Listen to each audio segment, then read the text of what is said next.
நம்ம பொரிங்கால பஜ்ஜி போட போறோம்.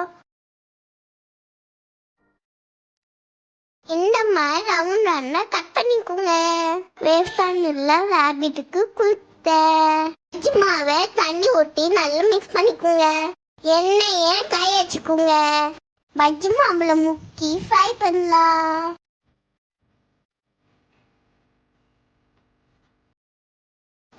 உப்பு மசாலா போட்டு மிக்ஸ் பண்ணிக்கோங்க.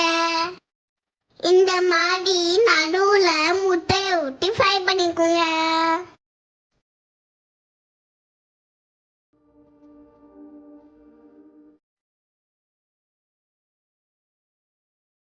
இந்த மாதிரி சாம்பார் சாத்துக்கு சாப்பிட்டு பாருங்க, சூப்பரா இருக்கும்.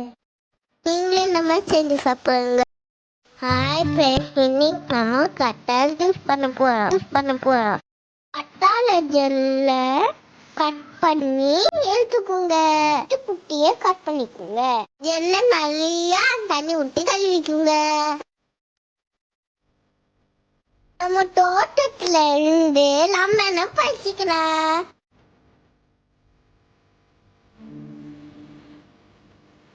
இந்த கட்டால இந்த லெமனை புரிஞ்சுட்டுக்கலாம். ஐஸ் கட்டி போட்டு சுகர் ஆட் பண்ணிக்கோங்க. இப்ப தண்ணி ஊற்றிக்கலாம். ஸ்பூன் வச்சு நல்லா கலக்கி விட்டுக்கோங்க.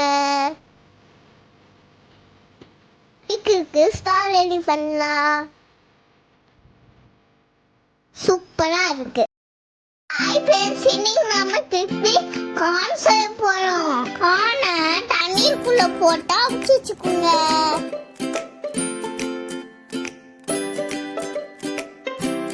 லைட்டா அவிஞ்சான எடுத்து வச்சுக்கோங்க.